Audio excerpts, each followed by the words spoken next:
Doctor Mohammad Yunus. Doctor Mohammad Yunus, আপনাকে আমাদের অনুষ্ঠানে স্বাগত জানাই। আমরা আমাদের সাথে আরো রয়েছেন বেগম খালেদা জিয়া, আপনাকে আমাদের অনুষ্ঠানে স্বাগত জানাই। আপনি আমাদের সময় দিয়েছেন, সেজন্য আমাদের কৃতজ্ঞতা জানাবেন। আমরা আসলে অনেকগুলি প্রশ্ন আপনাদের দুজনকেই করতে হবে, সেজন্য আমরা একটু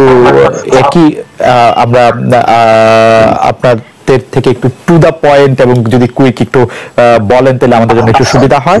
আপনি গণতন্ত্রের পক্ষে লড়াইয়ে শামিল হতে বলছেন, প্রশ্ন কেউ কেউ করছেন, প্রশ্ন উঠছে, আপনি কি এইসব মামলা মোকদ্দমা থেকে মুক্তি পেতে ডক্টর মোহাম্মদ ইউনূস সরকারেরই পরিবর্তন চাইছেন? বিসমিল্লাহির রহমানির রহিম। আসসালামু আলাইকুম। দীর্ঘদিন অসুস্থ থাকার পর আপনাদের সামনে কথা বলতে পারার জন্য আল্লাহর কাছে শুকরিয়া আদায় করছি। আমার কারাবন্দী অবস্থায় আপনারা আমার কারামুক্তি ও রোগ মুক্তির জন্য সংগ্রাম করেছেন, দোয়া করেছেন, সেজন্য আমি আপনাদের সকলকে ধন্যবাদ জানাচ্ছি। দীর্ঘ আন্দোলন সংগ্রাম ও ত্যাগের মধ্য দিয়ে আমরা ফ্যাসিবাদী অবৈধ সরকারের কাছ থেকে মুক্তি পেয়েছি। আমি আন্তরিক ধন্যবাদ জানাতে চাই আমাদের বীর সন্তানদের, যারা মরণপণ সংগ্রাম করে এই অসম্ভবকে সম্ভব করেছে। শত শত শহীদদের জানাই শ্রদ্ধা। এ বিজয় আমাদের নতুন সম্ভাবনা নিয়ে এসেছে। দীর্ঘদিনের নজিরবিহীন দুর্নীতি, গণতন্ত্রের ধ্বংসের স্তূপের মধ্য থেকে আমাদের নির্মাণ করতে হবে এক সমৃদ্ধ বাংলাদেশ। ছাত্র তরুণরাই আমাদের ভবিষ্যৎ।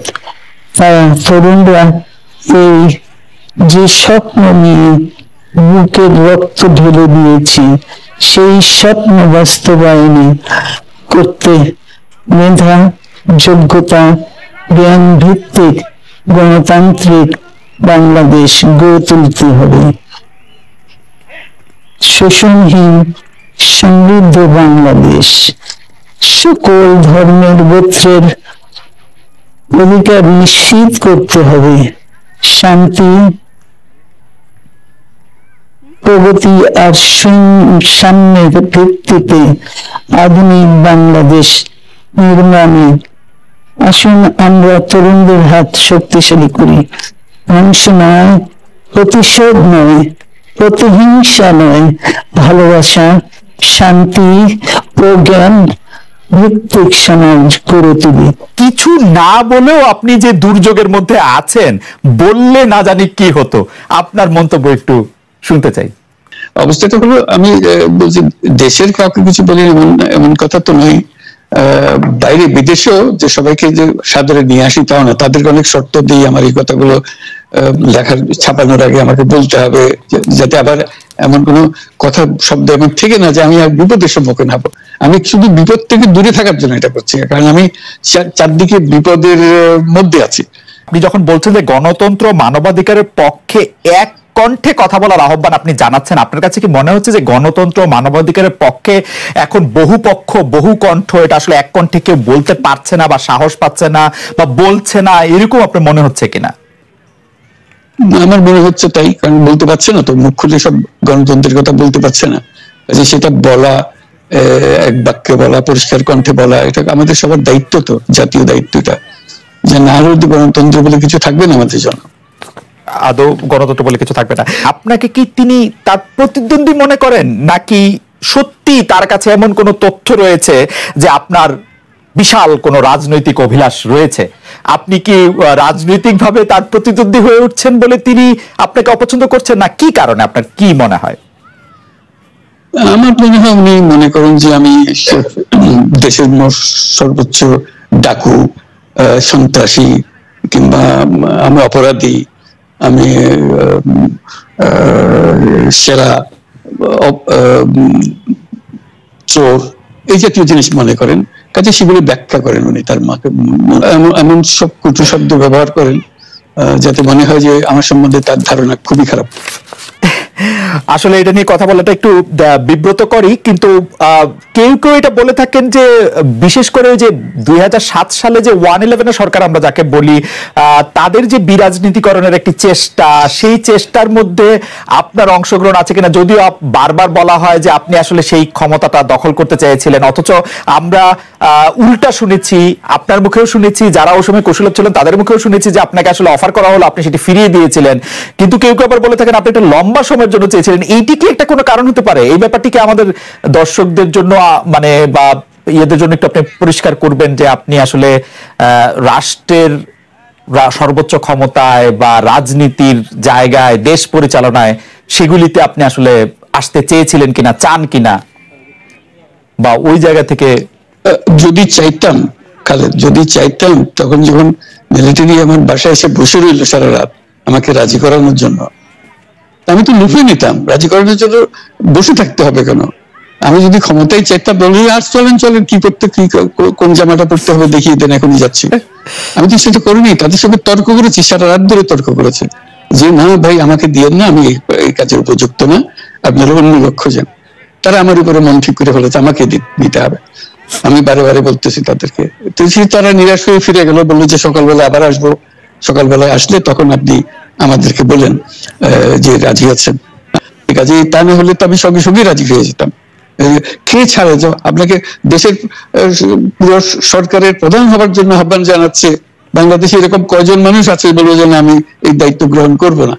আমি তো করলাম সেটা, এখন আমার নামে বলা হচ্ছে 10 বছর চেয়ে। আমি বছর দিয়ে পুষ্ট উঠে না, তারপরে এরপরে তো কয় বছর কয় কাণ্ড। আমি 10 বছর দিয়ে কি করবোটা কি? আমি 10 বছর দিয়ে, আমি তো বলছি আমি এই কাজের জন্য নই। দেশে আমার দেশ পরিচালনা করা আমার দায়িত্ব না, আমার কাজ না, আমি জানি না এটা কিভাবে করতে হয়, আমি যেটা জানি সেটা করি। আপনার হাত দিয়ে যখন গ্রামীণ টেলিকমের প্রতিষ্ঠা হয়, তখন এর আয় থেকে আপনি গ্রামীণ ব্যাংকের সদস্যদের জন্য ব্যয় করার কথা বলেছিলেন বা ভেবেছিলেন। আপনি গ্রামীণ ব্যাংক থেকে চলে আসার সময় বা ওই আগে পরে আমরা দেখেছি যে সে আর্টিকেল অফ অ্যাসোসিয়েশনটা আসলে ওই একই রকম নয়, বদলানো হয়েছে। তো গ্রামীণ ব্যাংকের বা গ্রামীণ টেলিকমের এই বেনিফিশিয়ারি থেকে গ্রামীণ ব্যাংকের সদস্যদের আসলে বাদ কেন দেওয়া হয়েছে? মানে এইটার পিছনে কারণ কি? এখন গ্রামীণ টেলিকমের যে লভ্যাংশ তা কোন খাতে আসলে ব্যয় করা হয়, বা মানে যে আয়টা, মুনাফা, সেটি আসলে কিভাবে ব্যয় করা হয়? গ্রামীণ টেলিকম একটা স্বতন্ত্র প্রতিষ্ঠান। এটা কোম্পানিজ আইনের 28 সেকশন 28 দ্বারা সৃষ্ট। তার অর্থ হলো যে এটাকে আইনের ভাষায় বলে non dividend company, guaranteed by limited by guarantee.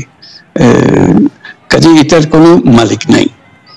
কাজে মালিক যেহেতু নাই, এটা তার নিজের নিয়মে যারা গ্যারান্টি দিয়েছে, যারা গ্যারান্টির পরিমাণও খুব সীমিত, লিমিটেড বাই গ্যারান্টি, এটা 1000 টাকা। মানে যদি যত টোলপার হয়েও যায় কোম্পানিতে, বহু পাওনা থেকেও যায় লোকজনের, যারা এটার পরিচালনা পরিষদে আছে তাদের দায়িত্ব হবে 1000 টাকা পর্যন্ত, এর দায়ী থাকবে 1000 টাকা পর্যন্ত, এর বেশি তার দায়িত্ব থাকবে না। কাজে এত সহজ সরল একটা জিনিস। তো সেটাই হলো গ্রামীণ টেলিকম। গ্রামীণ টেলিকম তখন একবার বলেছিল যে তাদেরকে কিছু কিছু সহায়তা দেবে এটা অর্জনের কাছ থেকে। এটা তাদের নিজস্ব সিদ্ধান্ত, এটা কারো চাপারও সিদ্ধান্ত না। সেই সিদ্ধান্ত অনুসারে সেই সমস্ত যে পরিমাণ টাকা তারা বলেছিল দেবে, এখানে দিয়ে যাচ্ছে। এই পর্যন্ত 500 কোটি টাকার উপরে দেওয়া হয়েছে এই সাহায্য সহায়তা। কাজে ওইটা যে আমরা গ্রামীণ টেলিকম এটার থেকে পৃথক হয়ে গেছে, তার যে কথা দিয়েছিল, কথা করে এটা একটা কথা দিয়েছিল, এটা পূরণ করছে না। এটা আইনগত কোনো যে আইনি বাধ্য হতে আপনি দিতে বাধ্য হবেন এরকম কিছু ছিল না।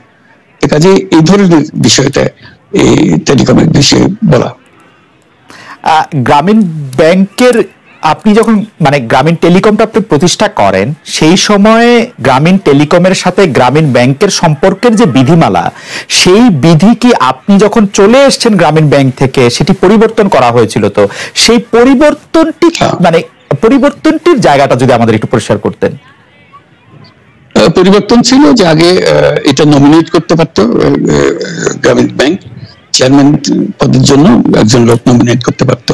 আমরা যেহেতু গ্রামীণ ব্যাংক থেকে আমাদেরকে সরিয়ে দেওয়া হয়েছে, তখন আমরা মনে করলাম যে এটা রাখার আর দরকার নেই, গ্রামীণ টেলিকম থেকে সেই পদটা আমরা পরিষ্কার করে দিয়েছি, যেমন এটা আর দরকার নেই।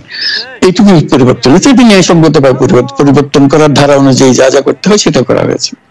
এতে তার ইচ্ছা বা তার কর্তব্য, তার করণীয় যে অবজেক্টিভস আছে, কোথাও পরিবর্তন হয় নাই। এই ক্ষেত্রে আমাদের এই বিষয়ে আর কি এইটাই আমাদের আরেকটা প্রশ্ন, সেটা হচ্ছে যে গ্রামীণ টেলিকম কি গ্রামীণ ফোন থেকে প্রায় 37% লভ্যাংশ পায়, যে এবং যদি পায় 34% লভ্যাংশ পায়, সেই 34% লভ্যাংশের যে টাকাটা, সেই টাকাটা কোথায় বা কি উদ্দেশ্যে ব্যয় করা হয়? সেই সামাজিক ব্যবসায় যেটি আসলে আপনার প্যাটার্ন করা সোশ্যাল বিজনেস, সেটির কাঠামোটা আসলে কি বা সেটি কিভাবে আপনি করেন? সামাজিক ব্যবসা হলো এমন একটা নতুন ধরনের ব্যবসার চিন্তা, যেটা আমরা প্রমোট করছি, আমরা নিজেরা প্র্যাকটিস করছি। যেটা ব্যবসা মানে হলো মুনাফা করা, ব্যক্তিগত মুনাফা করা, এবং তার লক্ষ্য হলো সর্বোচ্চ মুনাফা করা। এটি হলো ইকোনমিক্স এর নিয়ম, যে সর্বোচ্চ মুনাফা যদি করি সবকিছু ঠিকঠাক মতো চলবে। আমরা বললাম যে এটা ভুল জিনিস, যে সর্বোচ্চ মুনাফার মধ্যে দিয়ে মানুষকে এক রকমের নেশাগ্রস্ত করেছে। এই মুনাফার নেশার মধ্যে তাকে ঢুকিয়ে দেওয়া হয়েছে। এই মানুষকে এই মুনাফার নেশাগ্রস্ত মানুষ হিসেবে এটা আমরা কল্পনা করতে পারি না। আমরা বলছি যে এটা মুনাফা সে করবে, সর্বোচ্চ মুনাফা করবে, কিন্তু অন্য ধরনের ব্যবসা আছে। ব্যবসা এখন শুধু এক প্রকারের ব্যবসা আছে, যে ব্যবসাতে শুধু মুনাফা সর্বোচ্চকরণ, এটাই নির্দিষ্ট নিয়ম। আমরা বলছি আরেক রকমের ব্যবসা, যেটা হলো মানুষের সমস্যার সমাধান করা, মুনাফার জন্য কোন রকমের ইচ্ছা তার না থাকা, মুনাফা বিহীন ভাবে, কারণ মুনাফা ব্যক্তিগত মুনাফা না নিয়ে শুধু সমস্যার সমাধানের জন্য ব্যবসা করে, এটাকে আমরা বলছি সামাজিক ব্যবসা। এই অর্থ দিয়ে আমরা সামাজিক ব্যবসাগুলো প্রতিষ্ঠা করছি, একটার পর একটি সামাজিক ব্যবসা প্রতিষ্ঠা করছি, যে কারণে আমরা এটার মধ্যে শরিক হয়েছিলাম। যে আমরা পুরো গ্রামীণ ফোনকেই সামাজিক ব্যবসা করার চেষ্টা করেছিলাম, সেটা টেলিনরকে আমরা রাজি করাতে পারিনি। কাজে টেলিনর বলছে যে না, আমরা ব্যবসা করব। কাজে আমরা ওটা না পারি, শুধু গ্রামীণ টেলিকমকে আমরা সামাজিক ব্যবসা হিসেবে রেখেছি। এর থেকে যে মুনাফা হয়, মুনাফার সমস্ত টাকা বিভিন্ন সামাজিক ব্যবসা সৃষ্টির কাজে ব্যবহৃত, এবং তাই হচ্ছে।